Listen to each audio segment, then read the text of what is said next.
안녕하세요. 저는 서울에 살고 있는 30대 여자입니다. 저는 평소에 사연 열차를 즐겨 듣는 애청자인데요. 사연을 듣다 보면 세상에 참 별의별 사람이 많더라고요.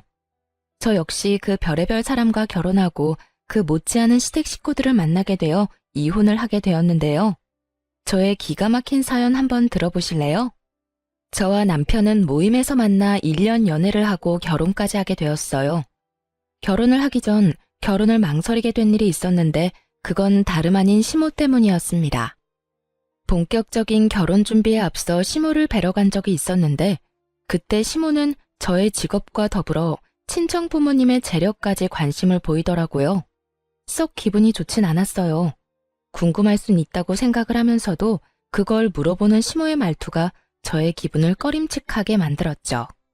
그래, 우리 하진이는 프리랜서? 집에서 하는 일을 한다며? 그게 벌이가 되긴 하니? 이 엄마는 옛날 사람이라 집에서 일한다는 게 생소하구나. 네, 회사원 다니던 때보다 더 벌 때도 있고 덜 벌 때도 있고 그래요. 그래? 안정적이진 않다는 거구나. 혹시나 그러다 잘못되면 우리 아들 혼자 고생해야 하는 건 아니겠지? 엄마, 무슨 말을 그렇게 해? 하진이가 힘들면 내가 더 벌면 되고 내가 힘들면 하진이가 더 벌면 되는 거지. 누가 더 고생한다 이런 말이 어디 있어? 같이 서로 힘을 합쳐 사는 거지. 그렇긴 한데 아무리 그래도 같이 꾸준히 잘 벌면 더 좋은 건 사실이지 않니? 요즘엔 여자도 돈을 벌어야 하는 세상이야. 혼자 벌어서 그 생활이 감당이나 되겠니? 아, 그리고 부모님은 들어보니 벌어두신 걸로 생활하신다고 하던데. 노후 자금까지 마련해둔 상태인 거지? 혹시나 나중에 너희한테 손 벌리거나 하진 않겠지? 아무래도 하진이가 외동딸이니 조금 걱정인 부분이 없지 않아 있구나. 제 직업과 벌이에 관해 물어볼 땐 충분히 궁금해하실 수 있다고 생각했습니다. 하지만 부모님의 재력이나 노후에 관해 물어오니 이건 좀 아니란 생각이 들더라고요. 하물며 시모 본인은 계속해서 남편에게 용돈을 받아 쓰고 있는 것을 뻔히 아는데 제 앞에서 저딴 말을 하니 어이가 없기도 했어요. 이런 제 마음을 남편이 눈치챘는지 서둘러 시모의 입을 막아버리더라고요. 엄마, 왜 계속 그런 걸 물어? 하진이 집 우리가 걱정할 필요도 없을 만큼 준비 탄탄하게 잘 해놓으셨어. 그러니까 그런 거 자꾸 묻지 말란 말이야. 내가 진짜 하진이 보기 부끄럽다고. 하진아, 엄마가 돌아가신 아빠 때문에 생활고에 시달린 경험이 있으셔서 그래. 생활이 힘들면 아무래도 가정부터 무너지니까. 그러니까 기분 나쁘게 생각하지 말아줘. 아, 아니야. 기분 나쁘긴. 전 괜찮아요, 어머님. 그리고 부모님 노후 자금은 다 준비하신 걸로 알고 있어요. 그러니 그런 걱정은 안 하셔도 돼요. 제 일도 고정적으로 맡고 있는 일이 있어서 기본적으로 꾸준히 버는 돈도 있으니 그것도 걱정하지 마시고요. 말은 이렇게 했지만 꺼림칙한 기분을 지울 수가 없었는데 그놈의 사랑이 뭐인지 남편을 너무나도 사랑한 저는 이 적신호를 외면한 채 결혼까지 하게 된 것이었죠. 처음 2개월, 3개월까지는 참 좋았습니다. 이래서 결혼들을 하는구나 하는 마음이 들 정도로 행복했어요. 행복하면서 오는 안정감은 일도 더 잘 되게 만드는 것 같았고 하물며 시간을 따로 내 데이트를 할 필요도 없이 매일 밤 집에서 남편을 만나니 시간을 더 활용적으로 쓸 수 있는 기분마저 들더군요. 신혼 초엔 남편의 행동도 제 마음에 쏙 들었는데 남편은 집안일을 잘하며 여자일 남자일 나누지 않고 적극적으로 뭐든 나서 처리해주곤 했어요. 저 역시 그런 남편을 위해 일이 끝나고 나면 맛있는 음식을 준비하고 쾌적한 환경에서 남편을 맞이하고 노력했었죠. 이렇게까지 행복한 것이 결혼이라면 진작 했어야 했다는 생각이 들 정도로 만족스러운 결혼 생활이었는데 애써 무시하고 넘겼던 시댁에서 일이 일어나기 시작했습니다. 처음 문제는 남편의 여동생 신우이였어요. 저에겐 제 능력을 따지는 것도 모자라 친정의 재력에 대해서도 아낌없는 걱정과 우려를 토해내던 시모는 정작 본인 노후에 대한 대책도 없어 보이더군요. 더 가관인 건 신우이였는데 신우이는 적지 않은 나이인데도 불구하고 제 앞가림도 제대로 못하고 있었어요. 시모는 그나마 살고 있는 집이 작아였던 터라 남편이 조금씩 주는 용돈과 소일거리를 하며 생계를 유지라도 하고 있었는데 젊은 시누이는 조금만 마음에 안 든다 싶으면 참을 생각은 전혀 하지 않고 회사를 그만두는 것을 반복하고 있었죠. 오빠, 나 회사 그만둬서 그러는데 용돈 좀 주면 안 돼? 너 또 그만뒀어? 입사한 지 얼마나 됐다고. 이번이 몇 번째야? 아, 몰라. 자꾸 이상한 트집 잡아서 구박하잖아. 요즘 세상에 갑질이 말이나 돼? 그럼 말도 안 되는 갑질 참으면서 회사 다니는 사람이 어딨어? 어쨌든 용돈 좀 줘. 나 돈 하나도 없단 말이야. 너 이번이 정말 마지막이야. 다음부턴 국물도 없어. 네, 오라버니 고맙습니다. 이렇듯 시누이는 야금야금 남편에게 용돈이란 명목으로 돈을 뜯어가기 일쑤였고 그 액수가 크지 않았던 터라 그저 지켜만 보고 있는 상황이었죠. 그런데 시누이는 남편에게 뜯어가던 돈으론 부족했는지 어느 날은 제가 혼자 있는 낮 시간에 집으로 찾아왔더라고요. 연락 한 통 하지 않고 말이죠. 아가씨, 갑자기 무슨 일이세요? 지금 회사에 있을 시간 아니에요?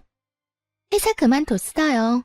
조금 더 일찍 입사한 게 무슨 벼슬이라도 되는 줄 아는지 과장이 계속 잔소리하고 괴롭혀서 그냥 그만두고 나와버렸어요. 아, 그래요? 그러면 또 취업 자리 알아봐야 하겠네요. 그렇죠 뭐. 그렇지 않아도 이력서 냈는데 면접 보러 오라고 해서 가보려고요. 그래서 하는 말인데 언니, 나 용돈 좀 주면 안 돼요? 면접 보러 가려고 하는데 마땅히 입을 옷이 없어서요. 네? 용돈이요? 아가씨, 얼마 전에 오빠한테 용돈 받아갔잖아요. 그때도 오빠가 꽤 준 걸로 아는데 설마 그 돈을 다 썼어요? 아, 그거 얼마나 된다고 남아있겠어요. 이미 다 쓰고 없죠. 그러지 말고 용돈 좀 줘요. 저 진짜 이번 회사는 꼭 다니고 싶단 말이에요. 이번에 면접 붙으면 그만 안 두고 오래 다닐 자신도 있다고요. 사실 예전부터 들어가고 싶던 회사였는데 번번이 떨어져서 면접도 못 봤던 곳이에요. 제가 오죽 간절하면 언니한테까지 이러겠어요? 그러니까 돈 좀 줘요. 제가 이번엔 정말 잘할게요. 다른 것도 아닌 면접 핑계를 대는데 어쩔 도리가 없더라고요. 하는 수 없이 전 결국 시누이에게 용돈을 주게 되었고 시누이는 말한 대로 정말 가고 싶었던 회사였던 것인지 준비를 열심히 한다 싶더니 취업을 했다고 연락이 왔더라고요. 언니, 저 붙었어요. 그때 말했던 그 회사에 입사했다고요. 그게 정말이에요? 아가씨, 정말 축하해요. 그렇게 가고 싶어 하더니 정말 잘 됐어요. 전 진심으로 축하해 주었고 시누이는 덕분에 취업 성공했다며 고맙다고 하더군요. 그렇게 취업을 한 시누이는 이때껏 다녔던 회사와는 달리 자기 말처럼 열심히 회사에 다녔고 한 달이란 시간 동안 단 한 번도 회사에 가기 싫다, 그만두고 싶다 등의 말을 하지 않더라고요. 그간 매번 한 달 만에 그만두거나 길어도 두세 달이었던 터라 이번엔 뭔가 달라도 확실히 다르다고 생각할 때였어요. 여보, 이번엔 아가씨 오래 버티네? 그 회사 진짜 다니고 싶었던 회사였나 봐. 그때 집에 와서 나한테 용돈 받아갈 때 그랬거든. 진짜 가고 싶었던 회사인데 번번이 떨어졌다고 말이야. 아, 어찌되었든 아가씨가 마음 잡은 것 같아서 다행이다. 나 회사 생활 적응 못하는 아가씨 보면서 내심 걱정했거든. 말도 마. 지금 다니는 회사가 마음에 드는 게 아니라 남자가 마음에 드는 거더라고. 뭐? 아가씨 좋아하는 남자 생겼대? 아니면 남자친구라도 생긴 거야? 남자친구 생기셨단다. 뭐 들어보니까 면접 볼 때 같이 면접 본 사람인데 그 남자 도움으로 면접에도 붙을 수 있었다고 하더라고. 옆에 앉아서 기다리는 동안 면접 노하우도 많이 알려주고 긴장 풀리게 웃긴 이야기도 많이 해주고 그랬대. 정말? 그러면 입사 동기하고 사내 커플인 거네? 그렇지. 아주 푹 빠져있더라. 말끝마다 자기 남자친구 자랑을 해대는데 귀 따가워 죽는 줄 알았어. 신우이에겐 꽤 괜찮은 남자친구가 생긴 듯 했고 전 그 이유가 무엇이든 간에 시누이가 회사에 잘 다니는 것 같아 다행이라고 생각했어요.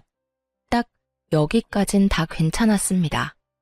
젊은 남녀가 서로 좋아 만나겠다는데 그건 문제가 될 것이 전혀 없었죠. 하지만 그 다음이 문제였어요. 그날은 시모가 집으로 불러 시댁으로 간 날이었는데 시모의 안색이 안 좋더라고요. 그래서 전 걱정스러운 마음에 시모에게 이유를 묻게 되었죠. 그런데 어머님, 아가씨가 연애하는 게 그렇게 걱정이세요? 아가씨 남자친구가 마음에 안 드세요? 안색이 너무 안 좋아요. 아니, 그런 게 아니야. 오히려 남자친구는 잘 만났더구나. 집도 잘 사는 것 같고 사람도 성실하고 반듯한 것이 마음에 들었어. 지금 혼자 사는데 글쎄 그 아파트도 자가라고 하더구나. 그래요? 젊은 나이에 능력이 좋네요. 여러모로 좋은 일인 것 같은데 왜 그렇게 표정이 어두우세요?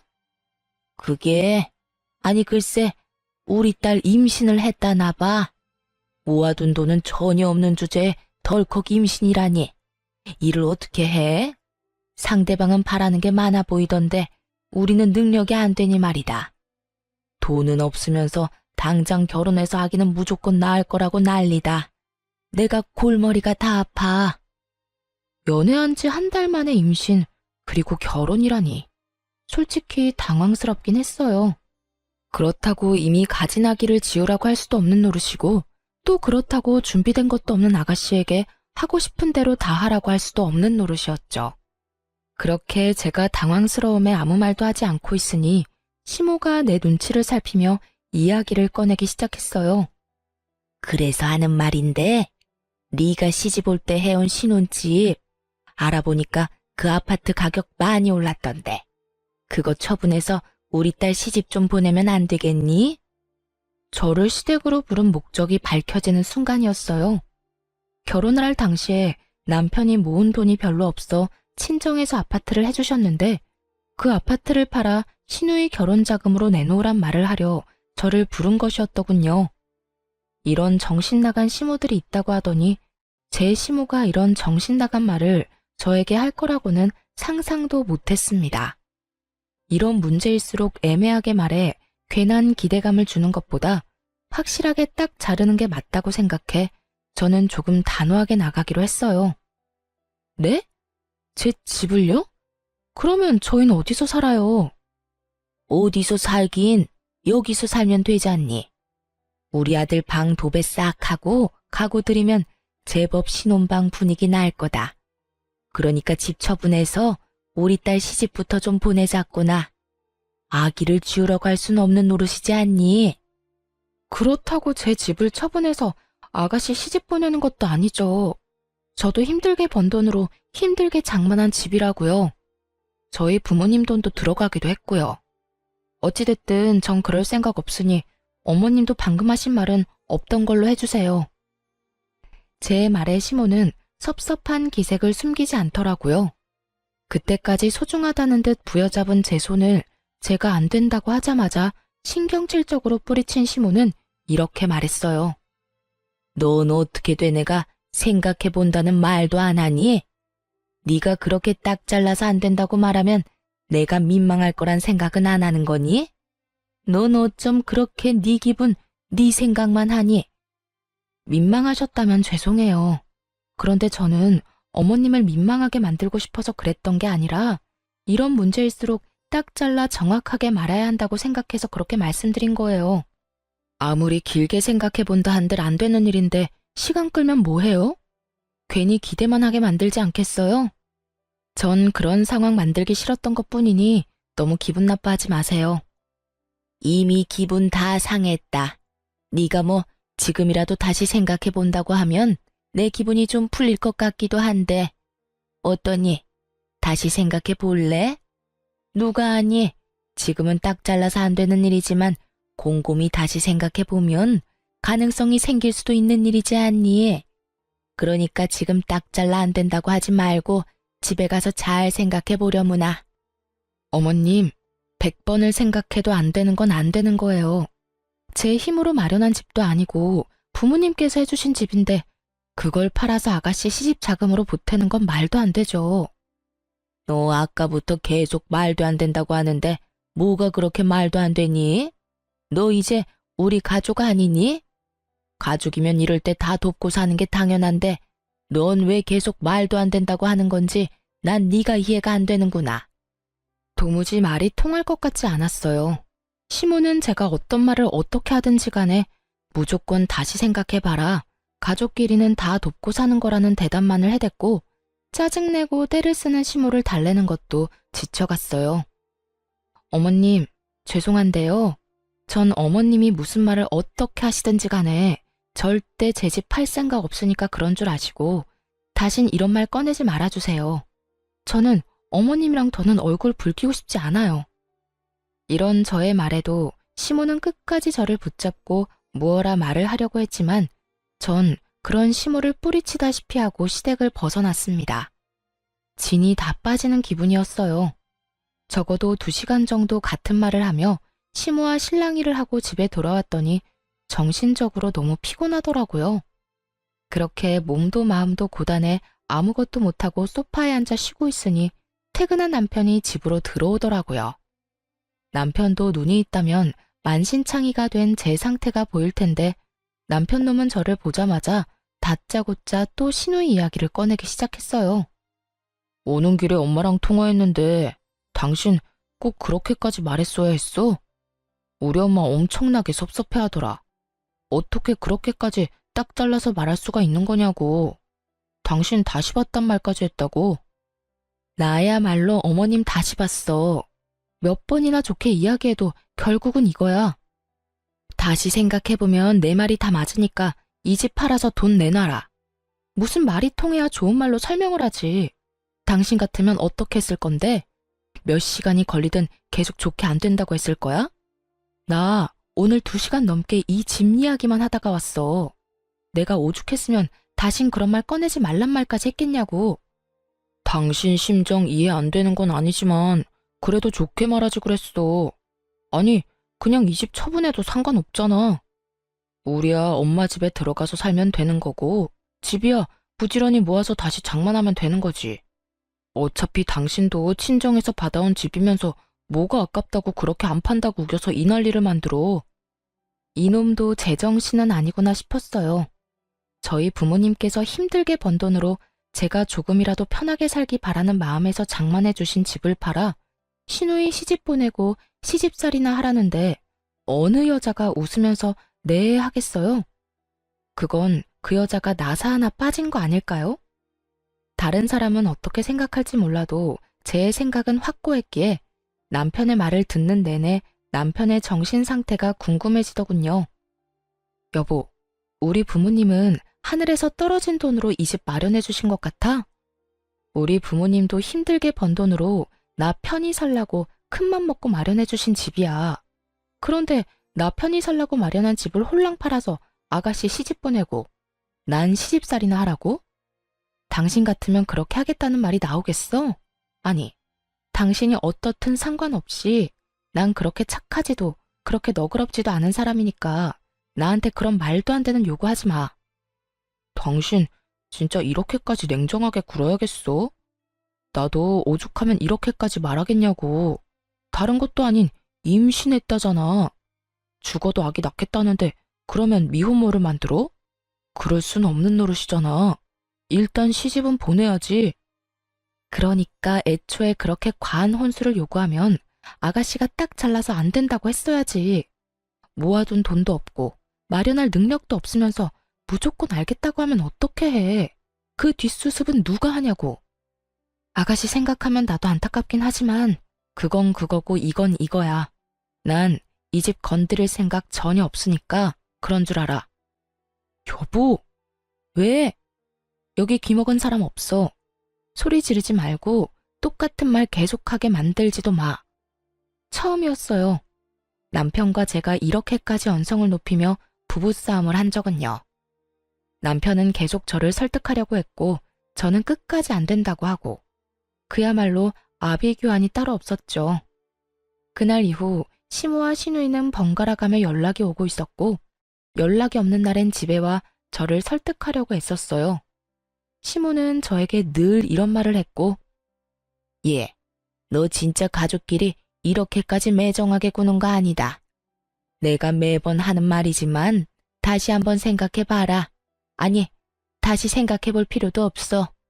그냥 집 처분하고 네 시누이 줘. 이건 네가 해줘야만 하는 거야. 가족끼리 돕고 사는 건 당연한 거 아니니? 너도 이제 우리 가족이고 능력이 되는 네가 해결해줘야 하는 건 당연하다는 이 이야기야. 시누이는 늘 이런 이야기를 했죠. 언니, 진짜 이럴 거예요? 그까짓 돈 얼마나 한다고? 임신해서 그렇지 않아도 힘든 저를 더 불안하게 만들어요? 언니가 돈 안 해줘서 저 시집 못 가면 언니가 책임질 거예요? 저 임신까지 했는데 이러다 결혼 못하면 미혼모 된다고요. 아니 막말로 내가 그런 좋은 집에 시집 가게 되면 나만 좋겠어요? 내가 언니랑 오빠한테 다 보답하지 않겠어요? 공부 많이 했다고 하던데 어떻게 당장 눈앞의 것만 생각하고 먼 미래는 생각을 안 해요? 정 아파트 처분하는 게 싫으면 담보대출이라도 받아달라고요. 사실 설득이라기보단 당당한 요구와 우격다짐에 더 가깝긴 했지만요. 결국 전 두 사람의 번호를 차단함과 동시에 집에서 하던 작업을 밖에서 하곤 했습니다. 괜히 얼굴을 마주쳐봤자 감정만 상할 것이고 전화를 붙잡고 있어봤자 같은 말만 반복하는 상황에 지치기도 했으니까요. 남편은 제가 차단까지 했다는 사실을 전해 들었는지 또 저를 닥달하기 시작하더군요. 당신 진짜 이럴 거야?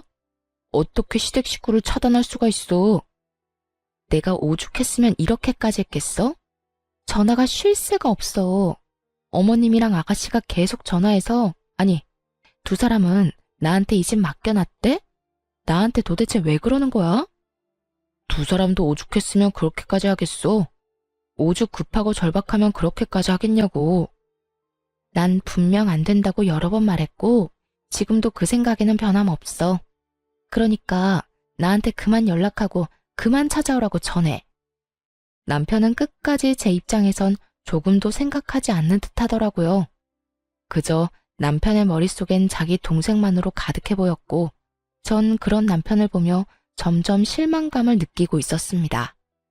그렇게 살얼음판을 걷는 와중에 시누이의 상견례 소식이 들려오더라고요. 마음 같아선 상견례고 나발이고 참석하고 싶지 않았지만 남편이 돈도 안 내놓으면서 자리도 채우지 않을 셈이냐며 빈정거리길래 결국 참석하게 되었어요. 상견례 자리는 생각보다 화기애애했는데 본격적인 결혼 준비와 함께 돈 이야기가 오가며 분위기는 조금씩 무거워지더라고요. 저희는 아무리 급하게 하는 결혼이라도 격식은 차리고 싶은데 사돈 생각은 어떠세요? 아무래도 저희는 아들 하나뿐이라 해주고 싶은 것도 많고 그만큼 격식을 따지고 싶은 마음이 크긴 한데 혹시나 사돈 댁에서 부담이 되신다면 다 생략해도 상관은 없습니다. 혼수도 마찬가지예요. 지금 이 녀석이 사는 집에 다 갖춰져 있긴 하지만 아무래도 새 출발하는 건데 가전 가구도 새로 다 하는 게 좋지 않을까요? 뭐 우리 새아가만 괜찮다면 그대로 써도 상관은 없지만요. 사돈 댁에선 자신들의 입장에선 격식을 차리고 싶은 것도 사실이지만 최대한 시댁에 맞춰 진행해도 상관없다는 듯 말하더군요. 그 순간 내심 저는 잘 됐다고 이젠 그렇게까지 큰 돈은 필요 없겠다 싶었어요. 그러면서도 사돈 댁은 시댁에 들었던 것만큼 과하게 바라는 것 같지도 않은데 왜 집까지 들먹이며 사람을 괴롭혀댔나 하는 원망스러운 마음도 들더라고요. 그렇게 이야기를 들으며 혼자만의 생각에 잠긴 사이 시모가 입을 떼더라고요. 아닙니다. 저희도 딸 하나 시집 보내는 건데 다 제대로 해서 결혼시키고 싶네요. 혼수도 이미 다 알아보고 있어요. 그러니 사돈께선 말씀하신 대로 격식 다 갖추고 애들 결혼시키면 될 것 같아요. 이때야 확실해졌어요. 애초에 시모와 시누이가 말하던 사돈 댁에서 바란 혼수 따윈 없었다는 것을요. 그저 시누이와 시모가 처음부터 밉보이고 싶지도 않고 있는 척을 하고 싶어 이때껏 돈을 내놓으라며 사람을 괴롭혔던 것이라는 것을 말이죠. 그 순간 화가 나기도 했지만 불안하더라고요. 당장 돈 나올 구멍이 전혀 없다는 걸 아는데 저런 대화를 주고받으니 기가 막히면서도 불안할 수밖에요. 그 뒤로도 이런저런 이야기가 오가긴 했지만 깊어지는 불안감 때문에 전혀 집중할 수가 없었고 정신을 차려보니 상견례는 끝이 났더라고요. 제 불안감과는 달리 결혼식은 생각보다 더 빨리 준비되어 가고 있었어요. 고가의 식장과 스튜디오, 드레스, 메이크업 예약을 했다는 이야기도 들리더라고요. 그럴수록 저는 더욱 불안해졌고 그 불안감은 현실이 되었습니다. 그날도 남편은 출근을 하고 저는 집에서 일을 하고 있는데 점심시간이 갓 지났을 무렵 출근한다고 나간 남편이 시모와 함께 집으로 들어오더라고요. 양손에 하나씩 큰 캐리어를 끌고서요. 여보, 이 시간에 집엔 무슨 일이야? 어머님까지. 그런데 그 짐은 뭐예요? 보면 모르니? 내 짐이다. 제 물음에 시모는 당당하게 대답했고 그제야 상황 파악이 된 제가 남편을 노려봤어요. 남편도 제 살결인 눈빛을 읽었는지 상황을 장황하게 설명하기 시작하더군요. 여보, 그게 말이야. 당신은 이 집 팔 생각 전혀 없다고 그러고 임신한 여동생은 시집 보내야 하겠고. 그러니 어쩌겠어. 우리가 돈 나올 때라곤 엄마 집뿐이니 엄마 집 처분하고 우리랑 같이 살기로 했어. 엄마가 큰맘 먹고 집도 처분하고 우리랑 같이 사는 불편함도 감수하기로 했으니까 당신도 이 집 지킨 대신 엄마 좀 모시고 살아야겠어. 사건의 전말은 이러했어요. 제가 도저히 집을 팔 기미가 보이지 않자 시모의 집을 팔아 시누이의 결혼 자금을 쓰고 있었던 것이었어요. 상견례 전 저에게 이런 계획을 털어놨다간 제가 상견례 자리에서 가만히 있지 않을 테니 저에겐 비밀로 하고 있다가 상견례가 끝나자마자 집으로 밀고 들어왔던 것입니다. 여기까지도 머리뚜껑이 열리기 직전인데 시모는 당연하다는 듯 안방을 가리키며 이렇게 말하더라고요. 뭘 그렇게 길게 설명하고 있어? 시어미가 같이 살자고 하면 그냥 네 하고 살면 되는 거지. 난 어느 방 쓰면 되니? 아무래도 내가 안방 쓰는 게 너희도 마음이 편하겠지? 여기가 안방이었나? 시모는 안방으로 발길을 옮기고 있었고 저는 그런 시모의 앞으로 막아서고 남편에게 따져 물었어요. 아무리 상황이 그렇다고 한들 이건 아니지. 이렇게 무례한 행동이 어딨어? 한마디 상의도 없이 이런 일 벌인 거 난 도무지 납득할 수도 없고 이 상황을 그냥 받아들일 생각 역시 전혀 없어. 두 사람은 이런 상황은 전혀 예상하지도 못했다는 듯 저를 보며 눈만 끔뻑이고 있더라고요. 그랬겠죠. 두 사람 생각엔 일단 짐을 챙겨 들어오기만 하면 제가 하는 수 없이 시모를 모시고 살 거라고 생각했겠죠. 하지만 전 그리 쉽게 당해줄 사람이 아니었고 상황이 어떻게 됐든 이런 식은 용납할 수 없었습니다. 그냥 받아들이지 않으면 네가 어떻게 할 거니? 나를 내쫓기라도 하겠다는 거야? 이제 집도 팔아버리고 집도 없는 시어머니를? 네, 전 그렇게 할 거예요. 어머님, 저는 어머님 모실 생각 없어요. 그러니까 무례한 행동 그만하시고 당장 나가주세요. 저는 단호하게 대답했고 이런 저를 보며 남편이 노발대발 화를 내고 모진 말들을 쏟아내기 시작하더군요. 너 이렇게까지 이기적이었어? 어떻게 우리 엄마 보고 나가라는 말을 할 수가 있어? 너 진짜 냉정하다. 아니, 네 몸속엔 피는 흐르고 있는 거 맞아? 너 지금 괴물 같아. 피도 눈물도 없는 괴물 같다고. 날 이렇게까지 몰고 간 건 당신이랑 어머님이야. 집 가지고 사람을 그렇게 괴롭히더니 이제는 뭐? 한마디 상의도 없이 밀고 들어와서 같이 살겠다고? 난 절대 싫으니까 이런 내가 그렇게 싫으면 당신도 어머님이랑 나가. 뭐해? 어서 안 나가고. 나 절대 안 막아. 안 붙잡는다고. 너 감히 내 아들한테 뭐? 이 집에서 나가? 어디 가장을 집에서 내쫓으려는 게야? 이렇게 말한 시모는 제 머리를 향해 손을 뻗었고 전 그런 시모의 손을 낚아채 뿌리치며 이렇게 말했어요. 몸에 손대지 마세요. 그리고 지금 당장 나가세요. 지금 당장 나가지 않으면 아가씨 결혼 제 손으로 다 엎어버릴 겁니다. 우려했던 말이 제 입에서 나오자 두 사람은 잠시 멈칫한다 싶더니 이내에 비웃음을 지어 보이며 저를 조롱하기 시작하더라고요. 네가 무슨 수로 내 딸 결혼을 없는다고 그러니? 당신 미쳤어? 제정신이야? 아무리 기분이 상했다고 해도 어떻게 그런 말을 해? 당신 진짜 이렇게까지 모진 사람이었어? 내가 진짜 내 동생 결혼만 아니면 당신 같은 여자랑은 그만 살고 싶은 심정이다. 제가 하고 싶은 말을 남편놈이 먼저 하고 앉았더군요. 저야말로 당장 내쫓아버리고 이혼하고 싶은 마음이 굴뚝이었으니까요. 나도 마찬가지인데 잘 됐네. 그러니까 당장 이 집에서 나가. 이혼하고 싶은 여자랑 얼굴 보면서 살 필요가 뭐가 있어. 어디 어른 앞에서 건방지게 이혼 이야기를 꺼내는 게야? 너 도대체 뭘 믿고 이렇게까지 나오니? 이까지 집? 너 지금 이까지 집 믿고 이렇게 건방지게 구는 거니? 집 있는 게 무슨 벼슬이라도 되는 줄 아나? 자기가 뭔데 이혼을 한다 만다 하는 것도 모자라 내 딸 결혼까지 망친다고 하는지. 저 다 알고 있어요. 아가씨 임신한 거 아니라는 거. 뭐야? 네가 그걸 어떻게 알고 있는 거야? 그래요. 아가씨는 임신한 적이 없었어요. 이 사실을 알게 된 건 멍청한 신우이의 뒤처리 때문이었죠.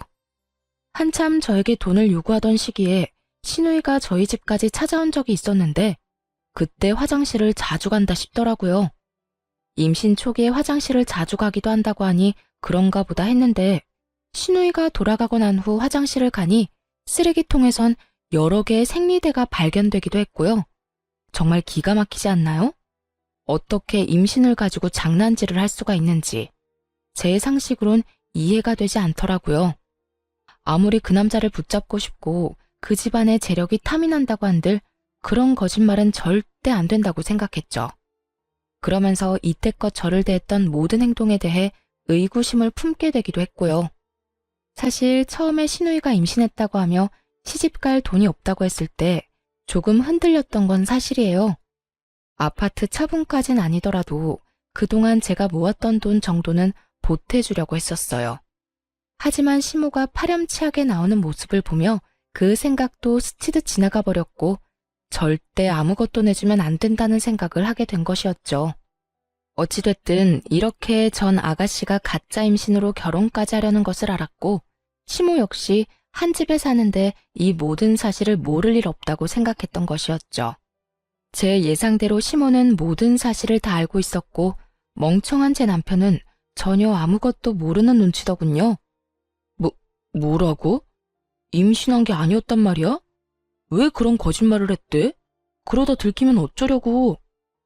우리만 입 다물면 들킬 리도 없어.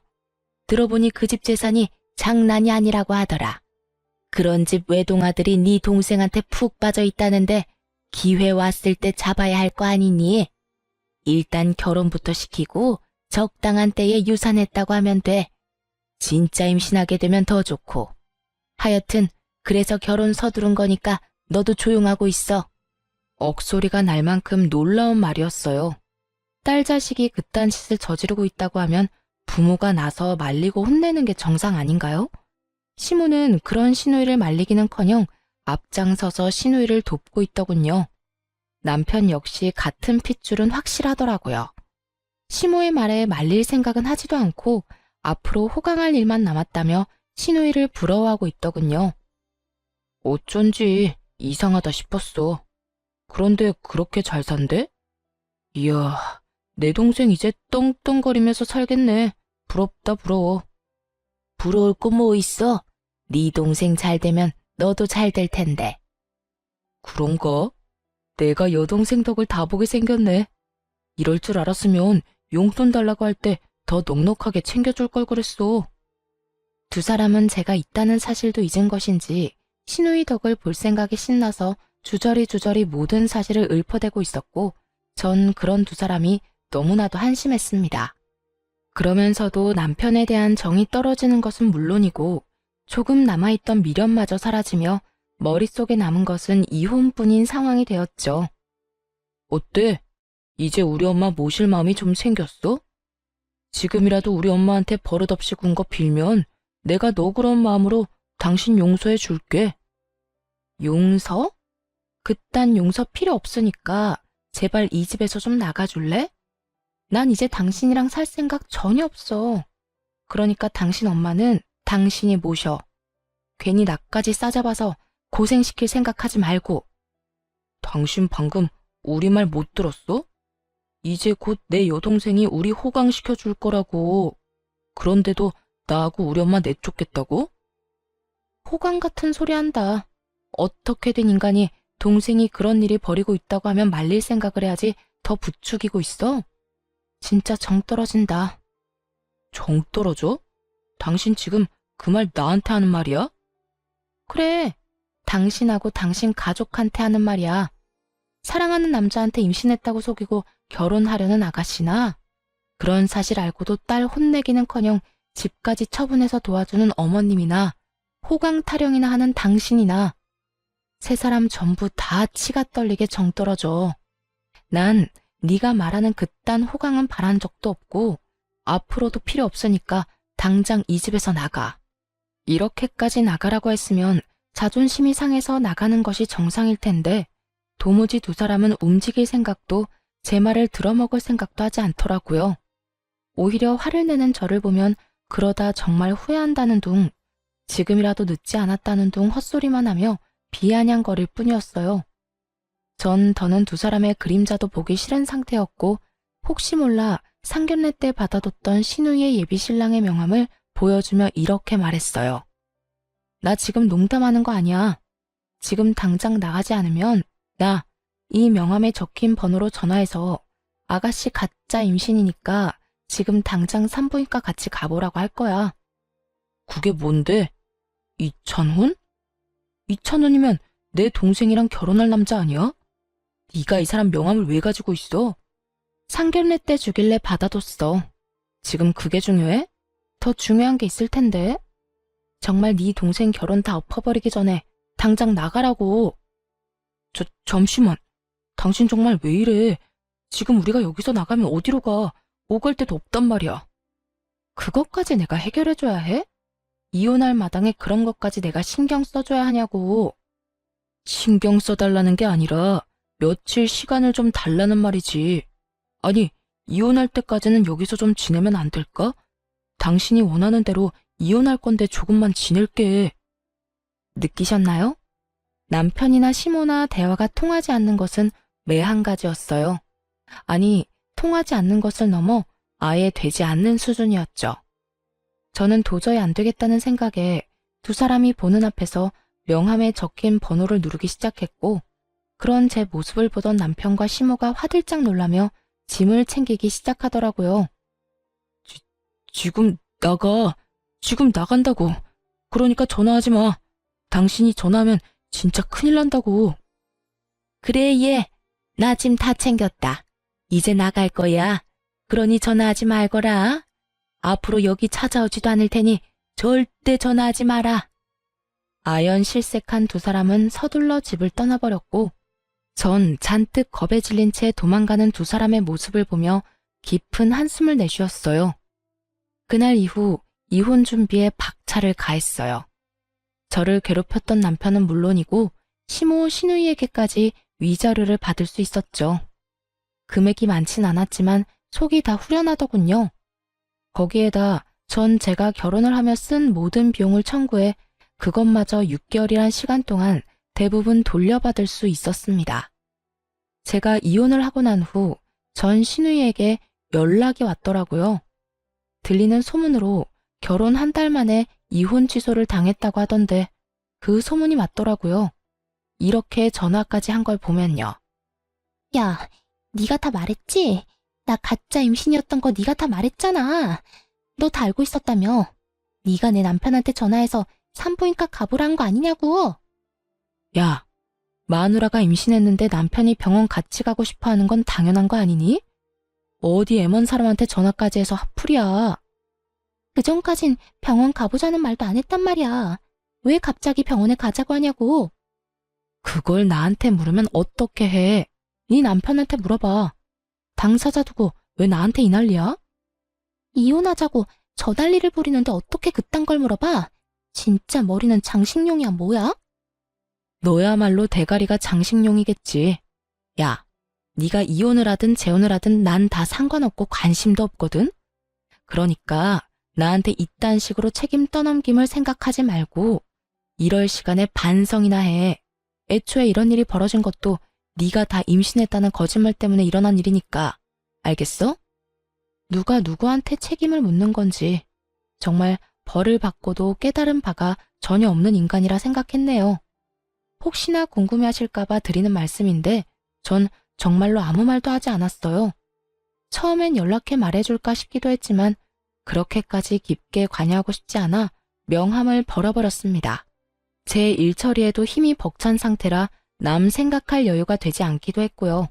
어쨌든 전 신우이는 이혼이 아닌 혼인 취소가 되었다고 들었고 그 뒤에 경악스러운 일이 회사에 소문이 나며 그토록 어렵게 입사하게 된 회사도 그만뒀다고 하더군요. 여러 위자료와 결혼을 한다고 집까지 팔아 써댔던 모든 돈을 허공에 날린 꼴이 되어버린 것이었죠.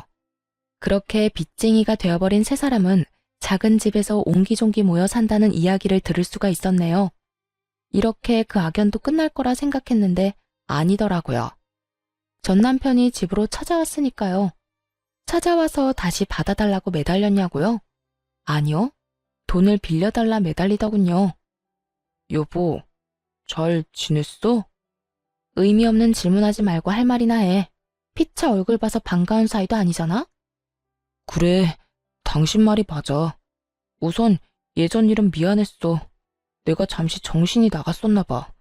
지금 생각하면 내가 왜 그랬나 싶은데 그땐 뭐에 홀리기라도 했는지 내가 하는 모든 행동이 잘못된 행동이라고 인지하지도 못했어.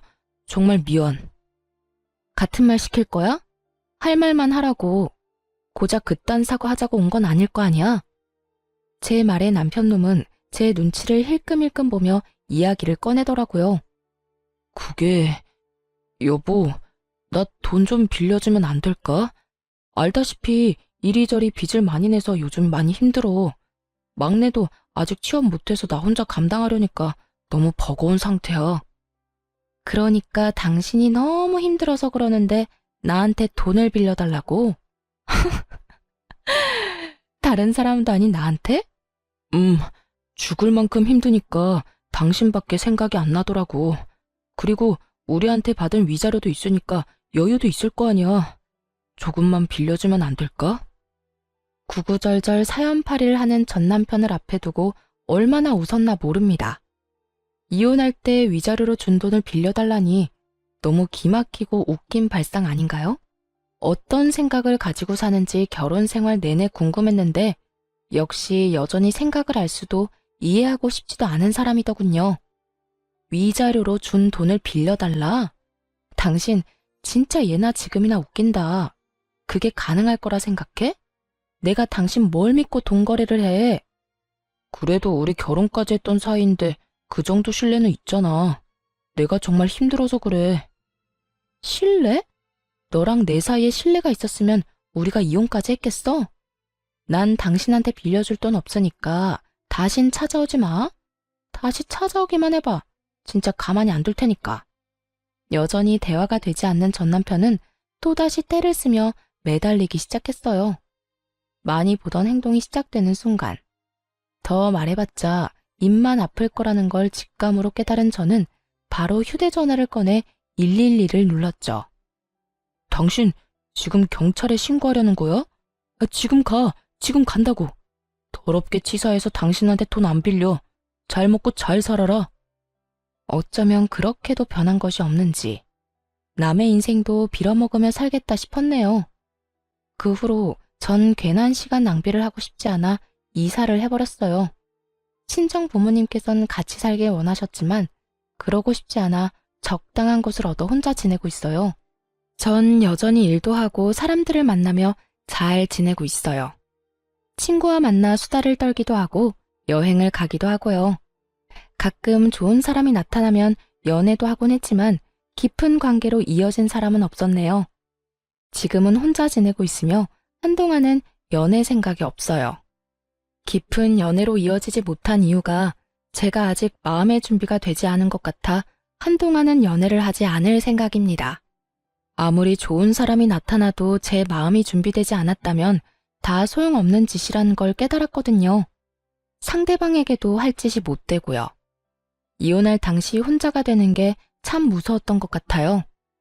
외로움, 허전함, 그 감정들이 저를 견딜 수 없게 만들 것만 같거든요. 하지만 당한 게 있어서 그럴까요? 막상 고민하던 이혼을 하고 나니 알턴이 빠진 것처럼 너무나도 속이 시원하더라고요. 그래서 혼자 지내는 지금이 너무나도 만족스럽고 행복한가 봐요. 앞으로 전 이렇게 살아가 보려고요. 저를 위해 시간을 쓰고 제 행복을 위해 살아가는 삶 말이에요. 여러분도 응원해 줄 거죠? 저의 사연은 끝이 났습니다. 함께 해주신 모든 분 감사합니다.